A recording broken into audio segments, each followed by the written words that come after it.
قلباتنا الله سبحانه وتعالى بإيمان لا يزنال مرت كفتانونا ሩቅ ዕውቀት የሆኑ ስለ አኺራ ድብቅ የሰው ልጅ ላይደርስበት የሚችለውን ነገር መልእክተኞች ይዘው መጥተዋልና ግን በዚህ በአቅሉ ይብቃቃሉ አይብቃቃም ሰው አድርጎ የፈጠረው ሰውን ማን ነው የተለያየ መልኩ ከለሩ የተለያየ መጠጥ ከሷ ይወጣል ከዛ እሱም አሁን ነው ስለ ጽንስ ጥናት ሲደረግ ቅርብ ጊዜ በመቶ ዓመት አሁን ወደዚህ ነው ታወቀው አላህ ያዋርድህም አያሳፍርህም ክፉ ነገር አያመጣብህም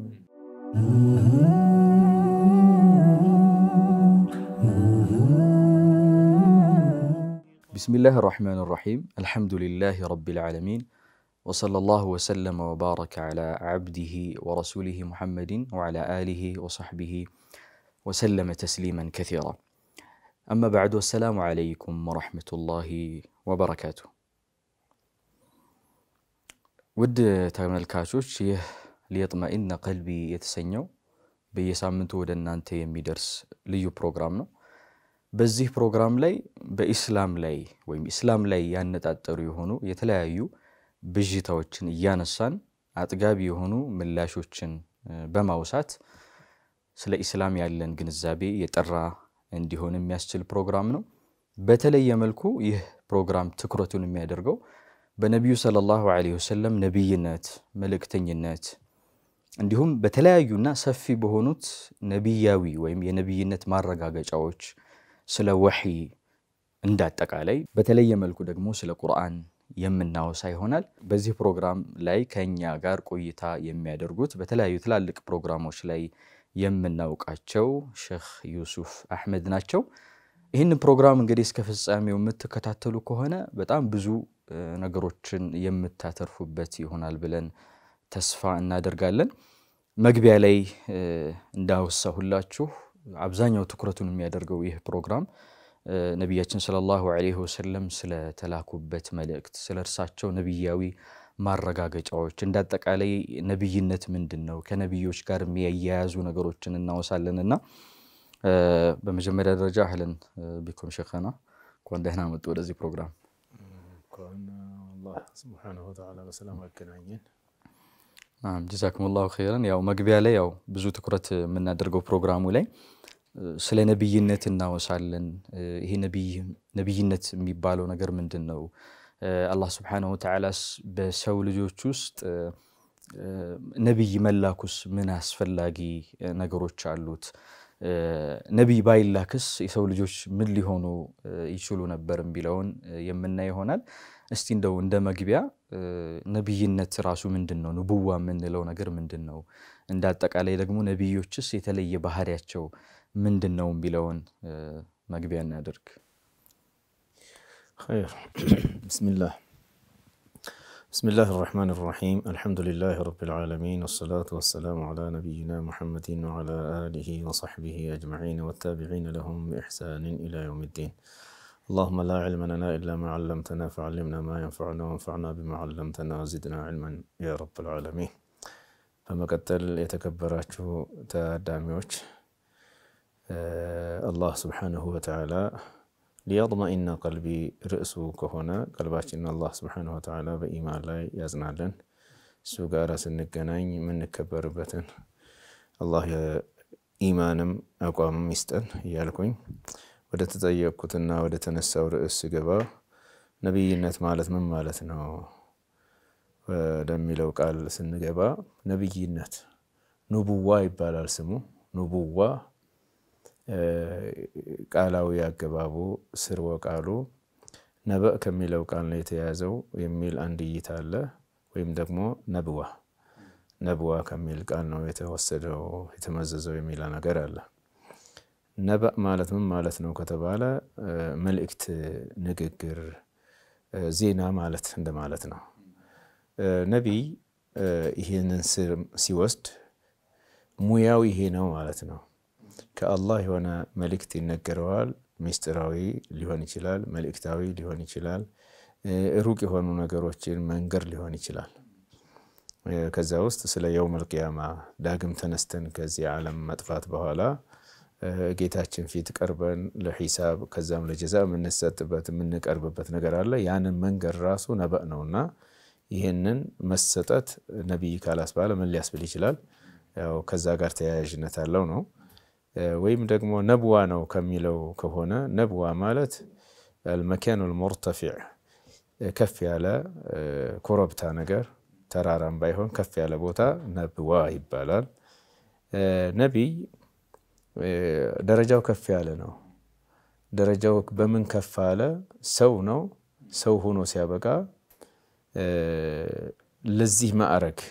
መመረጥ ከፍታ ነውና ከነብዮች የበለጠ ደረጃው ከፍ ያለ ሰው ሊኖር አይችልምና ነብይ የሚለው ከዚህ ተወሰደ ነው። ነብይ የሚባል ይሄ ቋንቋዊ ይዘቱና አወሳሰዱ ከዚህ ቃል ተወሰደ የሚል ሲሆን ነብይ የሚለው ሲፋ ነው፣ መገለጫ ባህሪ ነው ማለት ነው። የሆነ ግለሰብ ስም ሳይሆን ማዕረጉን የተላበሱ ሰዎች የሚወስዱት ስም ነው፣ የባህሪያዊ ስም ማለት ነው። ነብይ ማለት ኢንሳኑን ሑሩን ዘከሩን ኡሕየ ኢለይህ ቢሸርዕን ወኡሚረ ቢተብሊግህ ሊልኸልቅ ማለት ሰው ነው። ወንድ ሆነ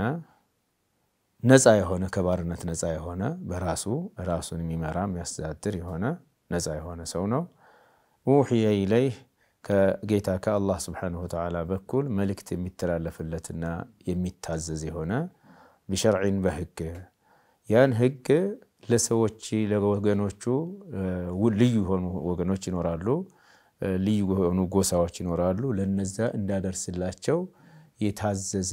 ነብይ ይባላል ማለት ነው። ማለት ቅድም ከስያሜው ጋር የተነሳ ነገር አለ። ነብእ ነው፣ ከአላህ የሆነ ነገር ተነግሮታል፣ ዜና ተነግሮታል፣ መልእክት ተነግሮታል። እሱም ደግሞ ወደ ሰዎች ያደርሰዋል ማለት ነው። በዚህ ደግሞ ከፍ ብሏል ደረጃው። ሰው ልጆች ተለይቷል ከሌሎቹ ከተቀሩት ማለት ነው። ነብይ ማለት ይሄ ነው። ጀዛኩሙላሁ ኸይራን። ያው እንግዲህ አላህ የሰው ልጆችን ያው ባማረ ሁኔታ አላህ አስገኝቷቸዋል። ለሰዎችን ብቻ ሳይሆን ሙሉ ፍጡሩን ለዛ ፍጡር በሚመች መልኩ ሪዝቁን የሚኖርበትን ሁኔታ ሁሉን አፈጣጠሩን አላህ አሳምሮ ከፈጠረ በኋላ የሰው ልጅ እንግዲህ ለይቶታል። የለየው ነገር አቅል ሰጥቶታል። ይሄ በጣም ብዙ ቦታ ቁርአን ላይም አላህ በብዙ ባህሪዎች አቅልን አእምሮን ይገልጻል። ትልቅ ጸጋ ባለቤት እንደሆነንም ይጠቁመናል አላህ Subhanahu Wa Ta'ala። እና ሰውነት በራሱ ትልቅ ነገር ነው። ናም ሰውነት ራሱ አላህ ያላቀው ነው። ለቀድ ከረምና በኒ አደም ብሎ አላህ Subhanahu Wa Ta'ala ገልጿልና አንዱ የሰው ልጆችን የለየበትም ነገር ሌሎችን ፍጡሮች እንደው ፈጥሯቸው ረዝቋቸው ትቷቸዋል። የተላከላቸው መልእክት የለምና የሰው ልጅ ግን ከሰው ልጆች መርጦ ሰዎችን አሁን ባልነው መልክ ማለት ነው መልእክተኛ ልኮላቸዋልና እንደው ይሄ መልእክት መላኩ ራሱ ነብይ ማስፈለጉ ፍጡር ላይ ምን አይነት ጥቅሞች ያስገኛል? ባይኖርስ የሚለውንም እዚሁ ላይ እንድናወሳ ማለት ነው። የተወሰነውን አውስታቸዋል። የሰው ልጅ በአእምሮ በአቅሉ ደርስባቸው የማይችልባቸው ነገሮች መልእክተኞች ይዘው ይመጣሉ። ይሄ ሩቅ ዕውቀት የሆኑ ስለ አኺራ ድብቅ የሰው ልጅ ላይደርስበት የሚችለውን ነገር መልእክተኞች ይዘው መጥተዋልና እነዛ ነጥቦች ብናነሳቸው። ንቡዋ ያስፈልገው ያው ቅድም እንዳነሳው የሰው ልጅ የሚለዩት ብዙ ነገሮች መለያዎች አሉ። አንደኛው ሰው ሆኖ መፈጠሩ ነው። ሰው ሆኖ ሲፈጠር ያፈጣጠር ተክለ ሰውነቱ ራሱ እንዳንበሳ በሆንኩኝ ወይ እንደ ዝንጀሮ በሆንኩኝ ወይ እንደ ጦጣ ብልጣ ብልጥ እንደሆነችው በሆንኩኝ ብሎ ቅርጹን በዚህኛው ፍጡር ቅርጽ በሆንኩኝ ብሎ በእባብ በዘንዶ ብሎ አይመኝም በጭራሽ። ምክንያቱም ለቀድ خلقنا الانسان في احسن تقويم ቁመናው እጅግ በጣም በማረና በማረከ መልኩ ነው የተፈጠረው። ሌሎች እንስሳት አራዊት ብንመለከት ቀጥ ማለት አይችሉም። አጎንብሶ መሄድ የሰው ልጅ ከፈለገ ይችላል እንደነሱ ማለት ነው። ተንሻሎም መሄድ ይችላል። እነሱ ግን እንደ ሰው ልጅ ቀጥ ብለው መሄድና መራመድ አይችሉም። ፍጡሩ አፈጣጠሩ ራሱ ማለት ነው። ይሞክራሉ አያድርጉትም። ይሄ ራሱ በጣም የሚያስንቅ ነው። ከዚህ ቀጥሎ ደግሞ አቅሉ ነው እንዳልከው ولقد كرمنا بني آدم وحملناهم في البر والبحر ورزقناهم من الطيبات وفضلناهم على كثير ممن خلقنا تفضيلا إلى يسوي لج فترة ሁሉን ነገር መገልገያ አድርገናል በየብሱም ሆነ በባህሩ መጓጓዣ አድርገንለታል ይሄን አቅል ደግሞ እንዴት አድርጎ መጠቀም እንዳለበት አላህ Subhanahu Wa Ta'ala አቅል የሚባል ነገር ረክቦበታል ገጥሞበታል ማለት ነው ግን በዚህ በአቅሉ ይብቃቃሉ አይብቃቃም ሻህዋኒ ነው የሚሆነው ፍላጎታዊ ስሜታዊ ብቻ ነው እንደተቀረው አዎ ሌላ ተልእኮ ካልተሰጠው በስተቀር ሐላፊነት ካልተሰጠው በስተቀር ግዴታውን አያውቅም መብቱን ካልሆነ በስተቀር ማለት ነው የሰው ልጅ ደግሞ የሚለየው መብትና ግዴታውን እንዳውቅ አቅል የሚባል ነገር መሰጠቱ ከዛ ባሻገር ደግሞ አቅሉ ብቻውን በቂ ስላል አይደለ መመሪያ ኢላሂ አምላካዊ የሆነ መመሪያ ስለሚያስፈልገው ነብይ ያስፈልገ ማለት ነው ነቢያት አስፈልጉ ወለቀድ بعثنا في كل امه رسولا ان يعبدوا الله واجتنبوا الطاغوت የላከው ነብይ መላኩ የሰው ልጅ በአቅሉ መብቃቃት ስለማይችል ነው ከፈጣሪው ጋር ያለውን ግንኙነትም ሆነ ከፍጡር ጋር በዙሪያው ካሉት ፍጥረታት ጋራ ሊኖረው የሚገባውን ግንኙነት በትክክልና በተፈለገ መልኩ ማስሄድ የሚችለው ንቡዋ ሲመጣ ነው እና ነብዮች የተላኩት አንደኛ ሰው አድርጎ የፈጠረው ሰውን ማን ነው ለምንድነው ሰው አድርጎ የፈጠረው ለምን ጋያ ነው የሚለውን ማሳወቅ ነው تعريف الناس بربهم وتعبيدهم له سبحانه وتعالى وحده لا شريك له اللهن ማሳወቅ ነው የፈጠራችሁ ፈጣሪ ሰማያትን ምድሮችን በመካከላቸው በውስጣቸው ያለውን ፍጥረታት የፈጠረው ጌታ ነው የፈጠራችሁ እንደገና ደግሞ እሱ ብቻውን ነው እና ይሄን ፍጥረት ዓለም ያስገኘው ብቻውን እንድታመልኩት ብቻውን እንድትፈሩት ብቻውን እንድትከጅሉት ብቻውን እንድትለምኑትና እንድትማጸኑት እንድታገለግሉት ያስፈልጋል ብሎ ለመንገር ነው እሱ ላይ ልትደርቡበት አይገባም ከሰማ ያሉ መላእክትንም ሆነ ምድር ላይ ያሉት አንቢያ ሩሱሎችን ወይ መልእክተኞችንና ደጋግ ጻድቃን ሰዎችንም ይሁን በሱ ላይ ልታጋሩ አይገባም ወዕቡዱላህ ወህደሁ ላ ሸሪከ ለ ይሄን ለማሳወቅ ነው ከዛ ደግሞ ሰዎች ዲን የሚባል ነገር እንዳውቁ ነው ዲን ማለት የህይወት መመሪያ ይሄ ክልክል ነው ይሄ ትእዛዝ ነው እስከዚህ ነው ያንተ መብትህ ብለው እንዲያስተምሩ ነው ማለት ነው ይሄ አምር ቢልማዕሩፍ ነህይ አኒል ሙንከር የሚባል የሰዎች ሐቅ እስከየት ነው ከዚህ በኋላ አያልፍም የሚለውን ለማስተማር ነው ማለት ነው ጀዛኩሙላሁ ኸይራን ስለ ነብዮች ያው ያደረግን ያለ ነው እንዳጠቃላይ ነብይ ምንድነው የሚለውን የነብዮችን ልዩ ባህሪ እንዲሁም ደግሞ ከነብይነት ጋር በተያያዘ የሰው ልጆች እንዴት ወደ ነብዮች ፈላጊ ከጃይ እንደሆኑ የሚያሳይ ነገር አይተናል ከጌታቸው ጋር ሊተዋወቁ የሚችሉት ባይምሯቸው ሊደርሱባቸው የማይችሉ ነገሮችን ሊያቁ የሚችሉት በነብዮች መንገድ ነውና ይሄን ሼክ አስገንዝበውናል ውድ ተመልካቾቻችን ከተወሰነ አፍታ ቆይታ በኋላ ተመልሰን ደግሞ ተያያዥነት ያላቸውን ጉዳዮች እያነሳን እንቆይ ይሆናል ሳትርቁ ጠብቁን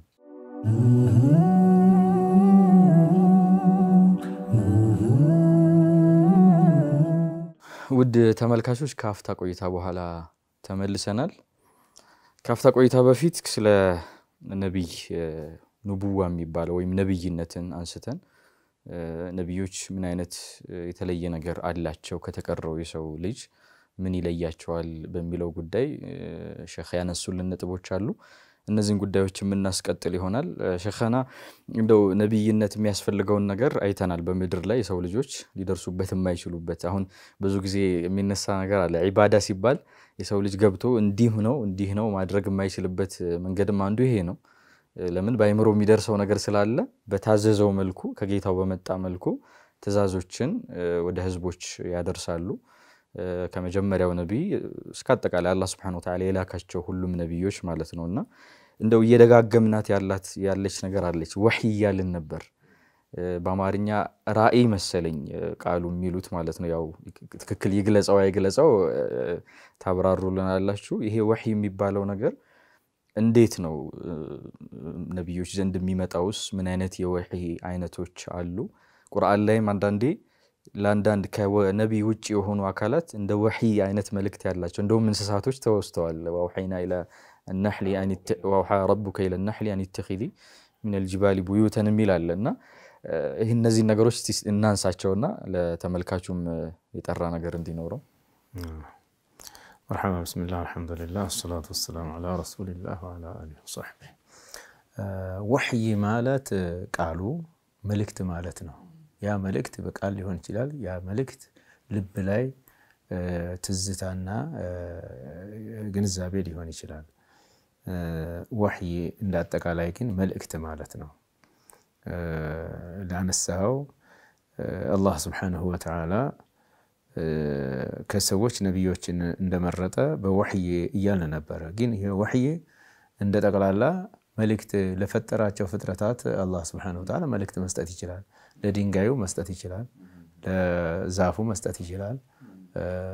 ጌታችን አላህ Subhanahu Wa Ta'ala ልክ እንደዚሁ በተመሳሳይ ሱረቱ النحل በንብ የተሰየመች ምዕራፍ አለች እዛች ላይ الله سبحانه وتعالى وأوحى ربك إلى النحل أن اتخذي من الجبال بيوتا ودا نب جيته ملك تستلال فيلال هي وحي إلهام أن تعريف نونجي ما سوق ما سكنزب نونجي تفطروي بحريوان أن ندفتربات يهن سرا ندفتربات ما سوق نونجي سواء يا أمر بالبيت هنا قدم يعني እንደሰዎች አይደለም ከተራራዎች ቤት ያጂ ከዛፎችም እንደዚሁ ከዋሻው ከመናምኑ ያጂና ከዛ ከየፍራፍሬውና ዛዋት አበቦቹ ተጠቃሚና ሪዝቅ ስሪ ومما ياكلون ومما يعرشون ሰዎች የሚሰሩት ቀፎ የሚባል ነገር አለ ከዛም ስሪና ثم كلي من كل الثمرات فاسلكي سبل ربك يخرجوا ذللا سبل ربك ذللا يخرجوا من بطونها شراب مختلف ألوانه يتلاقي ملكه كلارو يتلاقي متأت كالصاي وطال كذا ይሄን ጌታ አስተላልፎላት ነው ይላል ይሄ መልእክቱም ይተለያል ከታምር ያለበትም ነው በጣም አፈጣጠሯ فيه شفاء للناس እስከሚለው ድረስ ማለት ነው በውስጡ ለሰዎች መድኃኒት ያለበት ይላል እንደዚሁ أوحينا إلى أم موسى أن أرضعيه فإذا خفت عليه فألقيه في اليم ወደ ሙሳ እናት መልእክት አስተላለፍን ይላል አሁን ልቧ ላይ ይሄንን ትዝታ ጫርንባት ማለት ነው እንጂ ጅብሪል ተልኮ እንደሌሎች ነቢያት ኪታብ ይዞ ይሄንን እንትን በይ ብሎ ሰጣት ኃላፊነት ሰጣት ማለት አይደለም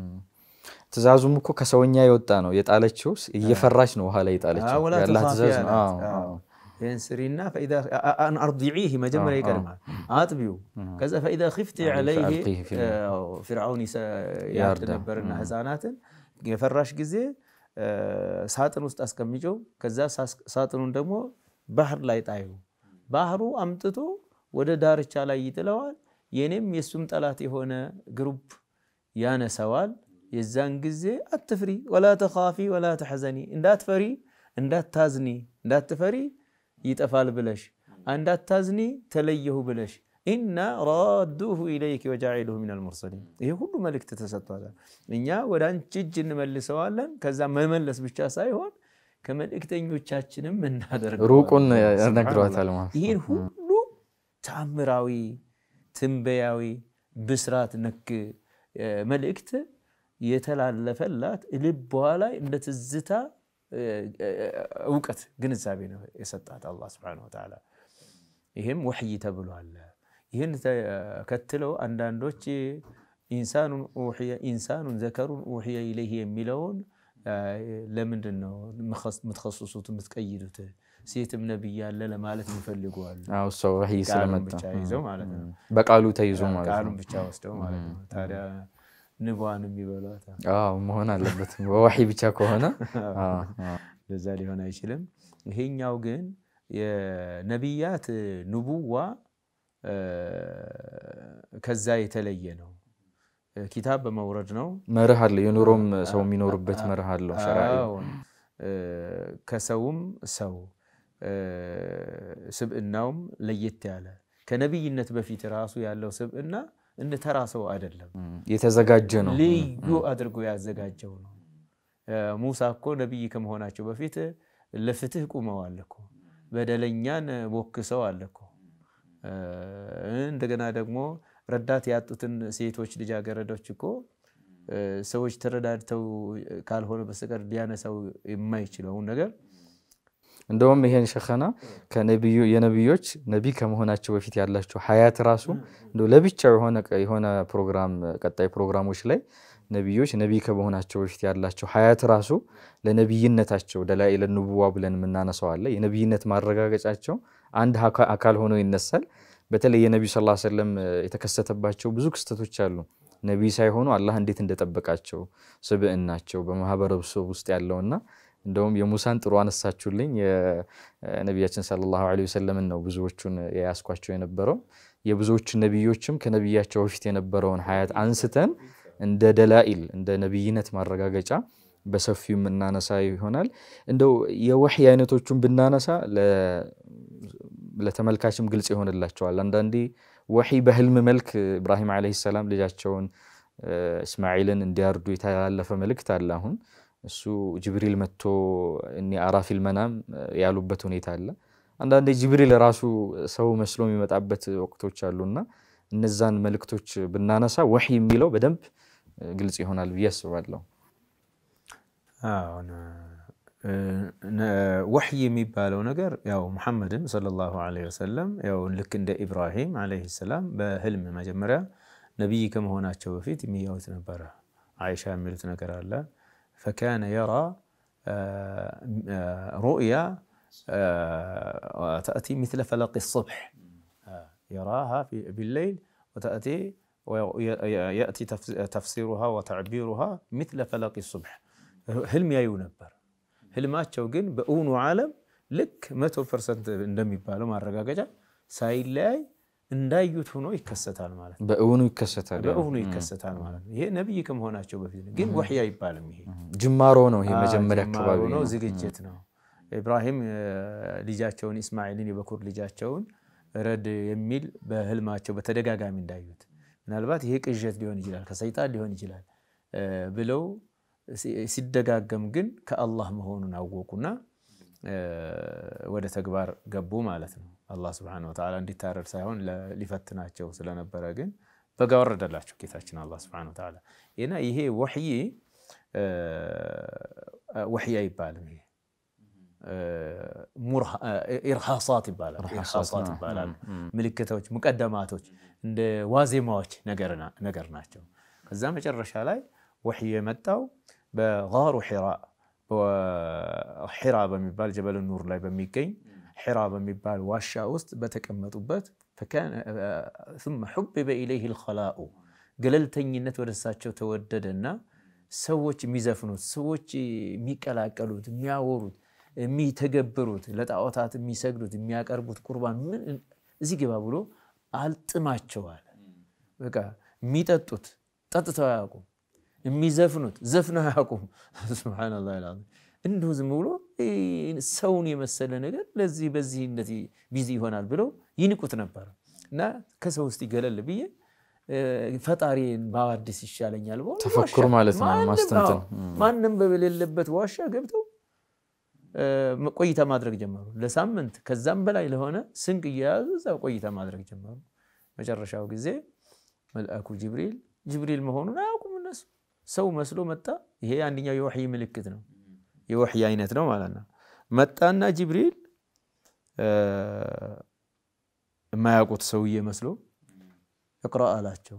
አንብብ አላቸው ማንበብ ከጽሁፍ ጋራ ከፊደላት ጋራ መተዋወቅን ይጠይቃል አይደል ትክክል ማንበብና መጻፍ የሚባል ነገር አለ ማንበብ የቻለ ሰው መጻፍ ላይ ቢችል እንኳን መጻፍ የቻለ ሰው ግን ማንበብ ይችላል በአብዛኛው ማለት ነው እና ከማንበብ ከመጻፍ ጋራ ፊደላት ጋር መተዋወቅ ጋራ የግድ መስፈርት ነው እና ማ አነ ቢቃሪኢን እኔ አንባቢ አይደለሁም እኮ ሲሉት ያዝ አደረገና ቅፍ አድርጎ ጠበቅ ማድረግ ነገር ለቀቃቸው እንደገና አንብብ አላቸው አልችልም አሉት ሁለተኛ ሶስተኛም እንደዚሁ አንብብ ሲላቸው እኔ አልችልም እኮ ሲላቸው ቅፍ አደረገና ሲሉት ጭምቅ አደረጋቸው ያዝ አድርጎ ጭምቅ አደረገና اقرأ باسم ربك الذي خلق خلق الإنسان من علق اقرأ ربك الأكرم الذي علم بالقلم علم الإنسان ما لم يعلم ميلون نكرهته من مالتنا أنبب بجيتها سم كلن فطران بفتره جيتها سم إيه ساتشوك على لا دلله قدم أنا سهون أنا متعب بتعلم اقرأ وربك الأكرم خلق الإنسان من علق يسوي لك كرجادم نجر يفتره ይሄም እንግዳ ነው የተለየ ትምህርት ነው በየትኛው ተምረው በየትኛው አረጋግጠው ምን እሱም አሁን ነው ስለ ጽንስ ጥናት ሲደረግ ቅርብ ጊዜ በመቶ ዓመት አሁን ወደዚህ ነው ታወቀው خلق الإنسان من علق اقرأ وربك الأكرم جيته شرو جيته ነው الذي علم بالقلم ببئر يستمر هنا ويبئرون راسون يستمر هنا ለሳቸው በብዕር ባይማሩ ብዙ ታሪኮች ተለመደው ግን ብዙ ህጎች የሚኖሩት ብዙ መረጃዎች የሚያዙ ወማይስጥሩን በጣም ራሱ ተአምር ነው ቀለም علم الانسان ما لم يعلم ይለው ድረስ አነበበላቸው ከዛ እንግዳ ስለሆነ ይሄ ጉዳይ ተመልሰው ወደ ቤታቸው ሄዱና ዘሚሉኒ አረስቲ ደራርቡብኝ እኔ እንኳን ማሞቴ ነው መሰለኝ እኔ እንጃ ብዙም ጥሩ ነገር አልታየኝም ምንድነው خديجة የሚባሉት ባለቤታቸው እናታችን خديجة رضي الله عنها የሚጠብቁት ነገር ስለነበረ ምን አየህ እስቲ ያው እንደዚህ ሆነ አካል መጣ እንደዚህ አደረገኝ እንደዚህ ሆነ እንደዚህ والله لا يخزيك الله ابدا ይሄ ራሱ ንግግር ከባድ ነው አንተን አላህ አያዋርድህም አያሳፍርህም ክፉ ነገር አያመጣብህም انك لا تصل الرحم انت ዝምድና ትቀጥላለህ وتحمل الكل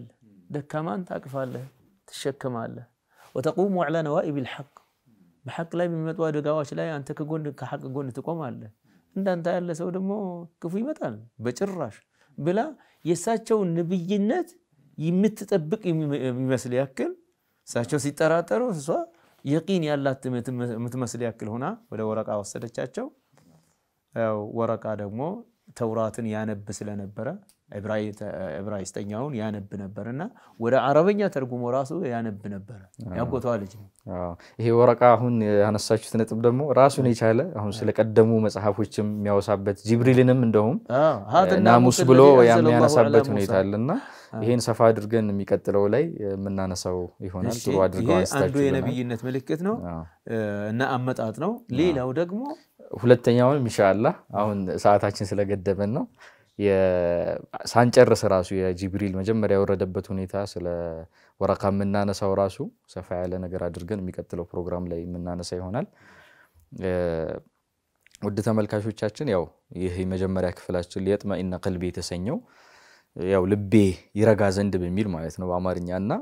ስለ ነብይነት ስለ ነብዮች የነብይነት ማረጋገጫ የሆኑ ነገሮችን እንዲሁም ደግሞ በተለያዩ ሹብሃቶች ብዥታዎችን ያነሳን አጥጋቢ ምላሽ ይሰጥባቸዋል በሚቀጥለው ክፍል ተመሳሳይ ይዘት ያለውን ፕሮግራም ወደ እናንተ የምናደርስ ይሆናል እስከዛው ድረስ ሰላም አለይኩም ወራህመቱላሂ ወበረካቱ